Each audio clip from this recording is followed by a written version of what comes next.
Hey everyone, thanks for checking out this video on the ROTO Grip gem. The layout on my gem for this video is 4 3/4 by 4 7/8 by 4.5. I'm going to compare it up against a Nova, and I'm going to throw an idle Helios for some comparison as well, and I'm going to be throwing it on the 45-foot WTBA London pattern. Now, just because I'm testing this ball on a long pattern for the video, don't think that that's the only kind of place you're going to be able to use this ball. I've got to throw the gem quite a bit, and it's actually incredibly versatile. At our Canadian team trials, I threw it on, I think, 3 of the 4 patterns, and those ranged anywhere from 45 feet to 35 feet. So it's actually really good on short because it blends the pattern out so much, because this cover stock just seems to really want to roll and be controllable. I think it's going to be a great early game ball when you really need to control the fresh back ends, or when you need to get just that blend on a house shot where it's just so over-under that you can't seem to control it with quicker balls.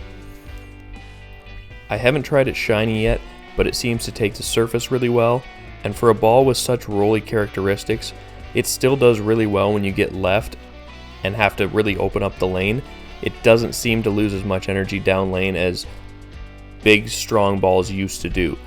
Whatever cover technologies they seem to be using nowadays, you don't have that difficulty like it seems like you had 5-6 years ago.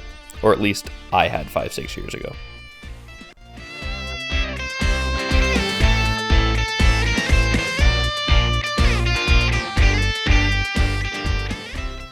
You can really see when I compare it against the Nova here that the Nova is significantly quicker in response time to the friction. I'm actually having to go farther left with the Nova because the Nova is just responding so much harder off that break point than the gem does. They're both really similar layouts, and it just really goes to show you that the big strong cover stocks and big snow tires, they don't actually cover more boards, but they just hook sooner and roll in that oil, where the quicker, cleaner cover stocks give you that more hockey stick shape, and I think this pattern really showed that well with these 2 bowling balls. I think the Nova is incredibly versatile as well, but it even surprised me how different they actually looked on this heavier volume long pattern.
Now when I compare it to the idle Helios, I think the cover stocks on these two balls, the Gem and the Helios, have a lot more similarities than the Nova and the Gem.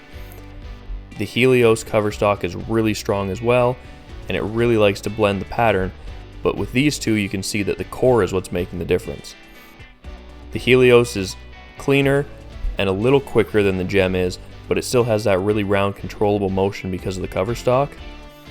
But you can just see with that symmetric core, when I get left and open it up with the Helios, it looks really good and continues through the pins a little more because it saved more energy down lane and used less of that engine in the front part of the pattern.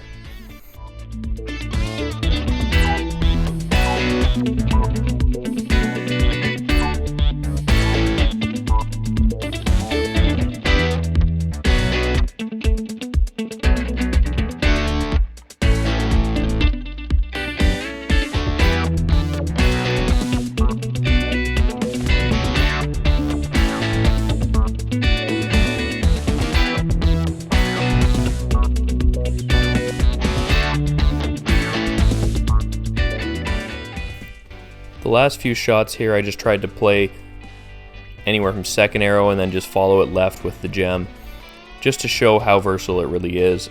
And I think that's the big key, is what surprised me the most about this ball. I thought it was just going to be another big oiler where it was going to need a bunch of volume, but it's really controllable, and I've seen people with low rev rates like it, I've seen people with high rev rates like it.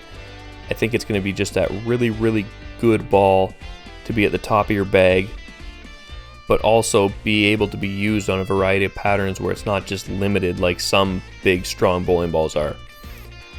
I know I've got a lot of use out of it already. I think I'm going to continue to get a lot of use out of it. And if you're looking for that slot in your bag, I think this is one to definitely check out. Don't forget to like, subscribe, and turn on your notifications so you know when we upload new videos. And thank you as always for watching.